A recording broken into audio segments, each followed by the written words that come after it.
Kev, thanks for joining us. Before we get on to tomorrow night's game away at Wycombe, any final reflections on Saturday's game against Mansfield? Yeah, disappointing with the result, but disappointed more with the performance. And we've told the lads that this morning in no uncertain terms. Really, we expect more from ourselves. We expect more from the players. And after such a good game against Blackpool, we can't be in a position where we can drop off so far from those levels. So it's a lesson. It's something that we as staff need to kind of evaluate, look at, reflect on, and make sure we get right, because we're all in it together with the players. But yeah, it was really disappointing that we had high expectations after the week that we'd had, and it didn't really pan out.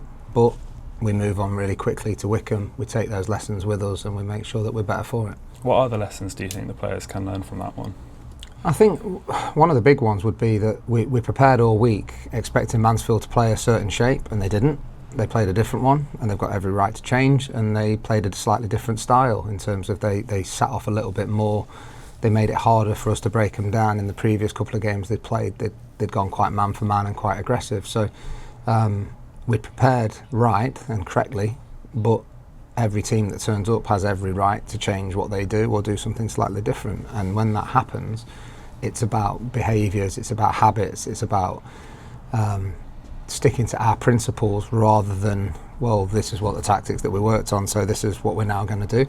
And we try and relay the changes to the team while they're out there on the pitch. But as young footballers, they've got to get to the point where they recognise there's a change here, they recognise something's different, and they fall back on habits, behaviours, principles, stuff that doesn't change. You know, tactics in Mike Tyson, like any game plan changes once you've been hit in the face. Like that happened against Mansfield. Against Blackpool, we scored early. It felt a little bit smoother and easier, whereas against Mansfield it was difficult, and we seem to get a little bit frustrated, we seem to lose our way a little bit, and then we go off script and we get frustrated, and those negative emotions cause poor body language. The poor body language then spreads throughout probably the team and the stadium, and you can feel a bit of frustration in the stands. And we want to be front foot, we want to be positive body language, we want to be ready for whatever's coming, regardless of tactics or anything else. This is just about us going out there and expressing ourselves as footballers and as a good group of lads.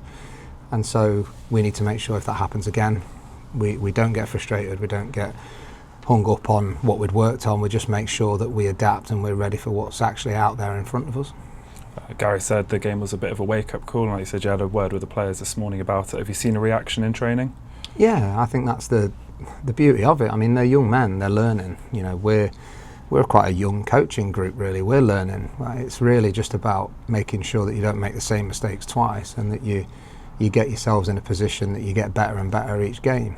The players had to hear that. They had to, we've had a nice pre-season. Things have gone well. We've a little bit of a rough one against Doncaster, but then a brilliant uplift against Blackpool. And we need to make sure that we're staying on a level. It's not too high, it's not too low. We're in a position that we do us week in, week out, and if we do us well, we're good enough to compete with anyone. But if we go off script, if we get frustrated, if we lose our way, if we start showing poor habits, then anyone can beat us, and that's where we have to kind of bring our level to a consistent one, and that comes from hard work and training and the conversations that we have over in that building. It's Wycombe tomorrow night. We faced them twice in quite a short space of time last season around Christmas time. Not maybe picking up the results we would have wanted, but there were some good performances in there. Can we take anything from those games? Yes and no. I think they're a different animal this season. They're trying to play more. They're a bit more expansive. They're having a change of style. With that comes some exciting times for them, and they'll see some brilliant passages of play and some brilliant football at times, but there also comes some sticky play where it's still gelling, they're still getting to understand how the manager wants them to play. We've got to try and go out and make it as difficult as possible, not give them any chance to get into any rhythm, and that's probably a bit different to the last two seasons where they have been a bit more direct. They've got big, strong, quick players, and so they still have that threat, and we have to respect it. But they are going to be a different type of obstacle as what they've been in the past. And Adams Park as well, it's a big, expansive pitch, and I guess that will maybe suit the playing style of us as much as it would of them. Yeah, and like any game of football, that's exactly what it's about. Stop the opposition doing what they want to do and make sure that you impose yourself on them and do what you want to do. and every team has the right and the opportunity to try and win that battle, so to speak. So that's what we're about, that's what we're going to try and do, and it's always a good challenge there, it's always a good game. Before last week's games against Cheltenham and Mansfield, Gary told us how, as coaches, you were simultaneously preparing for both of them. Has that been the same for the Wycombe game? Were you preparing for early last week? In some ways, physically, yes. We were making sure that the lads were in a place that they can kind of go out and carry out what we need to do in a 3-game week. We were well aware of how they play, what they're trying to do, and we were kind of putting things in place as best we could. But when you have a 3-game week, you know, players pick up knocks, players are more tired than others, something happens that you can't control. So you have to be flexible, but you also know that it's a quick turnaround. So you need to have your game plan ready, you need to have your understanding of the opposition ready, and you need to know what you're going to go and try and do. Speaking of players picking up knocks, and that Reece Cole went off at half-time with a calf problem on Saturday. Have you got any update on him?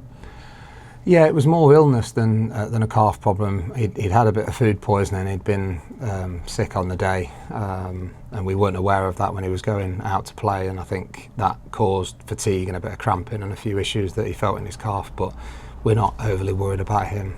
It's just about whether he can get over that illness in time for tomorrow night. Any other availability issues in the squad? No, I think we're okay, generally speaking, so we'll make sure everybody's got through training today okay, and we'll be ready. Last week we rotated quite heavily for Cheltenham, but kept the same line-up in the league from Saturday to Saturday. Can we expect much more rotation tomorrow night? We'll see. We'll see. Any other? Anything more? that sounded, yeah. No, we're not going to give away too much about what we're going to play and how we're going to play, but we've got a full squad of players over there that are wanting to put right what went wrong on Saturday, and 11 of them will get the opportunity to start that game, and there'll be a few more getting the opportunity to come on and finish it. Thank you, Kev. Thank you.